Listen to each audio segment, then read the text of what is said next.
Yo, yo, yo, yo, yo, yo, yo, yo. What's good with it? It's the homie Mac, music, art, culture, knowledge. Reporting live from the Dogon. Each one teach one piece of love. You know what it is. Uh, this is another session of Mackin' with Mac, book review series. Yeah, so tonight, well, depending on when you watch this, excuse me, I will be reviewing the book Wage, Labor, and Capital by none other than Karl Marx. Karl Marx is, man, essentially an intellectual giant. This man was a historian. He was a social scientist. He was a sociologist. He was a political theorist. He was an author. Wore many titles. Uh, like I said, intellectual giant. But really, the man needs no introduction. Google Karl Marx if you don't know a lot about him. But this man has literally solidified himself in a place of human history. The book itself, Wage, Labor, and Capital, is actually not a book. And I know you're saying, well, if it's not a book, why is it a part of your book review series? But here we go. The text from Wage, Labor, and Capital is made up from lectures delivered by Karl Marx before the German Working Men's Club of Brussels in 1847. So let me repeat that. The text of Wage, Labor, and Capital is made up of lectures, excuse me, delivered by Karl Marx before the German Working Men's Club of Brussels in 1847. So someone pretty much wrote down the things he was saying. I know I can be pretty sporadic with these book reviews. I've been told I've been all over the place. Some people actually like that style, but I'm gonna try. My focus is on being more scholarly. So I line items of things, the major points within this book. So it's how I felt. Uh, One of the main things that Karl Marx talks about in his book are commodities. What is a commodity? A commodity essentially is a raw material or an item that produces value. It's an item of value. So what's an example of a commodity? Essentially, you can say not only like materials like maybe like a printing press or you can take it to the assembly line at Ford and GM. Those are commodities because they're materials, they're items that produce. But you could also say the anatomy of a human, the human body is a commodity. It produces value because it has an inherent value to produce labor. Um, Another thing that Karl Marx talked about in his book is the value of labor. And labor itself is work. Labor is the ability to produce products. Labor is again the work that you do to produce something. And one of the things that he talks about in this book is labor power, a concept that I knew about, I guess, but it's nothing that I knew about. I gave much thought to. But he says that labor power essentially is a laborer's ability to produce value, to produce work. To work, how many hours can you work? How many hours can you work, and within that time frame, how much can you produce? So that is the labor power, your ability as a laborer to produce product, to produce something of value. The, the the the hours, the time that you can do it, and for how long you can do it. I guess that coincides. But yeah, how long can you produce labor, and under what conditions? That is your labor power. Essentially, not only in this, but throughout Karl Marx's career, but we're talking about this. So specifically in his book, Wage, Labor, and Capital, Marx says that the laborer sell the laborer's inherent value in a capitalist market is their ability to sell their labor power, their ability to produce labor. So essentially, the laborer sells their labor to the capitalist. What is a capitalist? A capitalist essentially is the owner of the means of production, the one who owns the raw materials. I guess in the context of America, I could say Henry Ford. Henry Ford had the means to produce, to pay for the materials and to purchase the labor to produce, and he would see a profit. So yeah, the capitalist is the one that owns the means of production. Yeah, the value of a labor, in essence, is the willingness. The value of labor is equivalent to how much money people are willing to spend for said product produced by that labor. One of the things I thought was interesting, he was saying how, that goes beyond supply and demand. And I was thinking to myself, wait a minute, supply and demand, I thought that was like the cornerstone of economics. And in this book, he kind of showed me like, no, it's not that cut and dry. Like, there's a whole ebb and flow. Sometimes the producer can influence the market, hence marketing. The producer can influence the consumer. So there's a whole ebb and flow. It's not necessarily the best product sells all the time, and the best product sets the precedent for the whole market. It doesn't necessarily manifest that way. Again, there's a whole ebb and flow. That ebb and flow can be influenced by a lot of different things. Again, marketing. There could be an instance where there's the raw materials or the means of production. The machines break down, so that capitalist may fall behind, and someone may overcome him. And then another thing that he talked about in this book is how pretty much throughout the consequence of the ebb and flow amongst the capitalists, that essentially there's always a bidding war.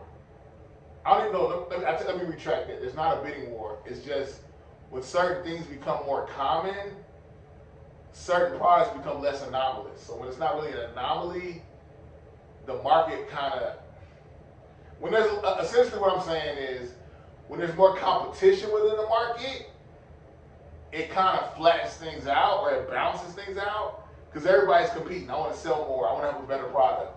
But things reach like a flatness when there's more competition. You have Taco Bell, but you also have Del Taco. What else? You also have Chipotle. Like they're all those corporations I just mentioned are all competing in an economy, in a capitalist market that is America. Let's see. What else? And I thought this was pretty important. I highlighted this within the book. Frederick Engels says this. This is in the introduction. Never actually quoted the introduction in one of my book reviews, but here we are. The working class alone produces all values. For value is only another expression for labor. That expression, namely by which is designated in our capitalist society of today, the amount of socially necessary labor embodied in a particular commodity. But these values produced by the workers do not belong to the workers. Let me say that again. But these values produced by the workers do not belong to the workers.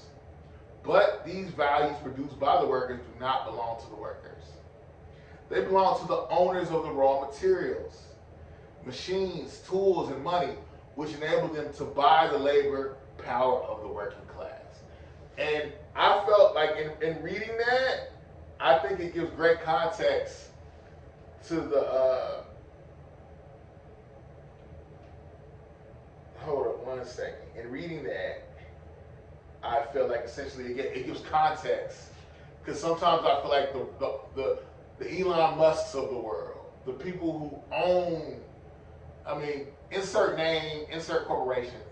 I think a lot of times we put all the power in their hands, but no, at the end of the day, there are working people who keep things in motion. And I know you're saying, what about AI? Well, I'll get to that. But let me read something else. And this actually alludes to what I said earlier about the ebb and flow in the market. The actual price of a commodity indeed stands always above or below the cost of production. But the rise and fall of reciprocally balance each other, so that within a certain period of time, if the ebbs and flows in the industry are reckoned up together, the commodities will be exchanged from one another in accordance with their cost of production. Their price is thus determined by their cost of production. So to kind of go back to what I said earlier, follow me. I know this is a little nuanced, but essentially,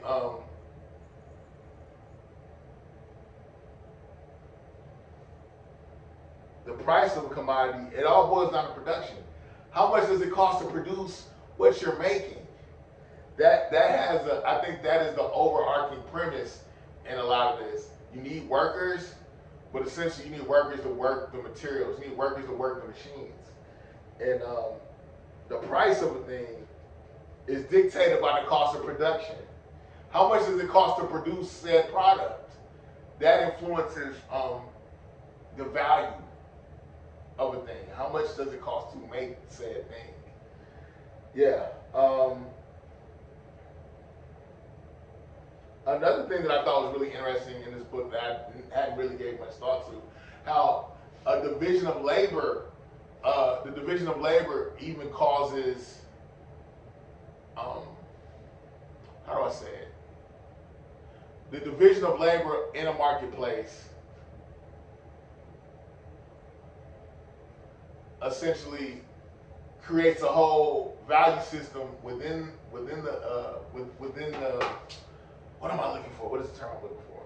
The division of labor creates like tiers within a labor force or within a corporation. And I thought that was interesting because it pretty much showed me how people within a corporation are competing for the value within the corporation. For example, you work for, let's say you're a mechanic.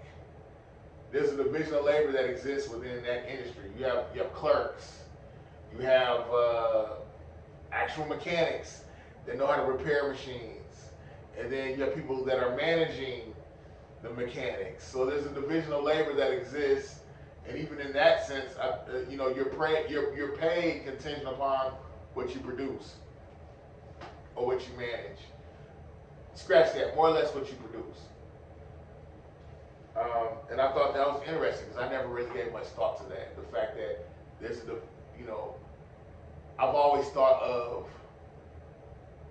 you have the workers who produce their labor, but I never thought about how, even in the context of that, you have a division of labor, and they're competing for higher space, higher expression, more power within the capitalist infrastructure. Something to ponder. Let's see.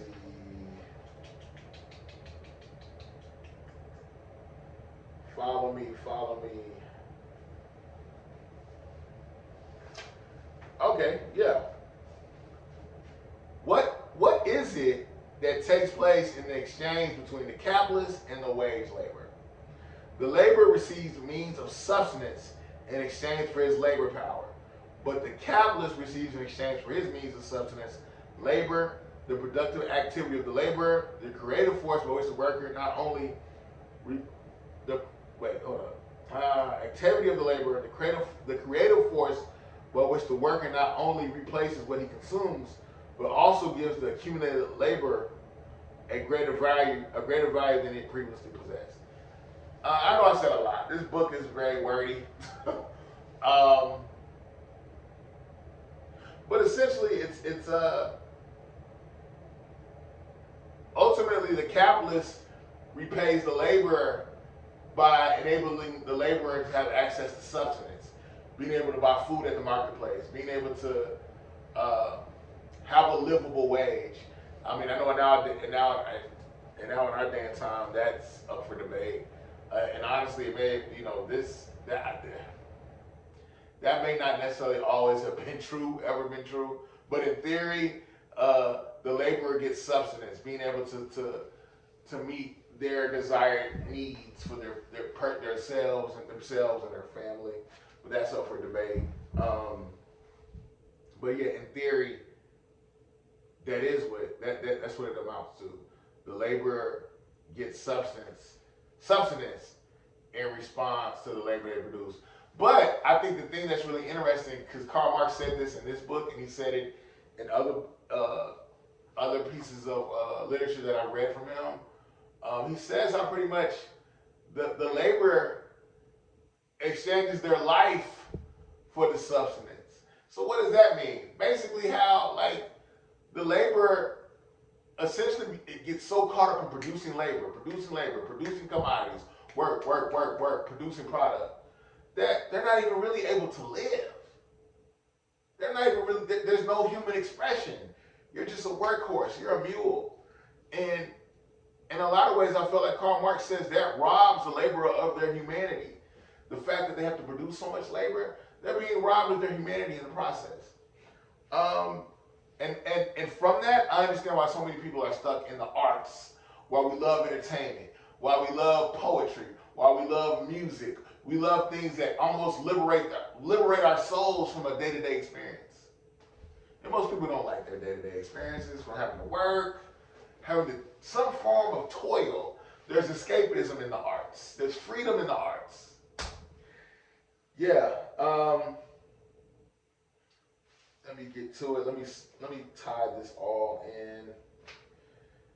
At the end of the day, I feel like this was the bigger centerpiece of this whole book. Quoting Karl Marx, we thus see that if capital grows rapidly, competition among the workers grows with even greater rapidity, i.e. the means of employment and subsistence for the working class decrease, and proportion even more rapidly. But this, notwithstanding, the rapid growth of capital is the most favorable condition for the wage labor. So yeah, I mean, in summation, he's basically saying how the ebb and flow of capitalism keeps the game on its toes. Meaning, like, you have the whole division of labor, they want to come up. You have the capitalists, they want to come up and sustain themselves. So it's like, I don't want to say the driving force is greed, but the driving force is progress. And that, in pursuit of progression, there is like a myriad of things that can come in, from inflation, competition. Like, everybody's competing to grow. So what am I saying? I know I just said a lot. I mean, ultimately, the competition of the game, there is capitalism, and that competition keeps everybody on their toes. But that's in theory. But this is why I feel like it's like I think it was Noam Chomsky who said, government is the shadow cast by big business. And by that, I feel like a lot of capitalist nations, specifically in America, were oligarchies. And by that, meaning that a lot of big business, you got corporations, who was it? Amazon, one year didn't have to pay taxes. And it's like, there needs to be, I know a lot of Republicans are for small government, and I'm for small government in some ways. But we can't have it where these corporations are just running amok, and they dictate the ebb and flow of this country, that there is no regulation from the government. That's why we need the government to step in. That's when FDR had the New Deal, was breaking up those trusts. No, corporations need to be regulated by government. We don't need to have this economic tyranny going on where big business just dictates everybody's quality of life. I know some people will say, well, Matt, that's already happening. But no, it could be much worse with no government regulation. I understand a lot of these politicians are bought, but that's a whole other conversation. But yeah, in summation, from this book, I learned what labor is and wage labor. And essentially, your wages are going to be predicated upon what you can produce and the value of what you produce. Let me say it again. Your wage labor is going to be dictated by what you produce and the value of what you produce. Pretty much, what can you produce? What does your labor manifest? What are you making, and how much are people willing to pay for that? So I do think one of the things that he did say in this book, he was saying how things that aren't as nuanced, things that are people that are simply trained, it's not, they don't get as much for their labor. But the labor, forms of labor that require more discipline, that require more training, yeah, your wages are gonna be higher. But yeah, wage, labor, and capital, it's the homie Mac. Thumbs up, give me the likes, thumbs up, give me the likes. I hope y'all enjoyed this session. Yeah, shout out to Karl Marx. It's the homie Mac. Each one teach one. Thumbs up, give me the likes. Thumbs up, give me the likes. Oh yeah, check out Legendary Nas shit. I'm gonna put that in the not only in the description box but in the comment section. 82 Kings, you know what it is. It's the homie Mac, man. Get at me. Sign out from the Dogon. I'm out.